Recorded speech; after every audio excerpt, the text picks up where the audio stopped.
I was asked to do a tutorial on how I draw bodies, and I tried to do it traditionally, and let's just say it went poorly. You'll kind of see that tomorrow. So I decided I'd take some of my digital art and show you that way. Let's do it. Starting with some concept art I did for outfits for one of my characters who doesn't really look like this anymore. We'll look at the sketches. The big thing for me when I'm drawing bodies, this line, and either this shape or a little rib cage shape, which I don't even end up using properly, but I usually draw it in there. It kind of helps me figure out which direction the torso is facing, which is very helpful, and it kind of gives me a bit of an idea of the width. The legs, I honestly just suffer, you know, cylinders and wacky shapes and suffering.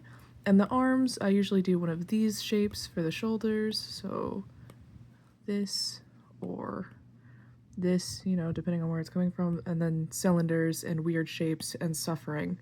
That's kind of the process. We'll dissect this sketch as well. Again, it comes down to this line, this line, and either this shape, like that, or a rib shape, which is what I used for this one. And then, you know, like I said before, connecting things, and then cylinders and suffering, although with the shoulder again you have, oh my god, yeah. You know, that really is most of it. You do this line and you do this line, so you can figure out how you want the shoulders and the hips to move, and then you either do a ribcage or you do one of these, maybe both, I don't know, this is just what I do, and then you connect all of that, and now you kind of have your gesture, so then you can do some cylinders and some suffering. I promise I like to draw. I do it for a reason. But you know, yeah. Well, anyway, hopefully something about that was helpful to you. I'm going to show you how I study, and then I'm also going to tell you to go look at other artists. I'm a terrible example. Okay, my current study method is to do this. You pull in your reference, you redline it and lower the opacity so you can kind of get an idea.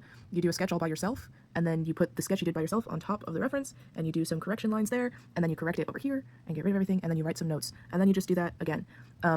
There's a couple reasons I suggest this. I'm not going to explain that. This video is already going to be too long. I'm going to cut everything out. But that's my current process for studying anatomy, so you could do that. Also, go watch other better channels for this, like Proco.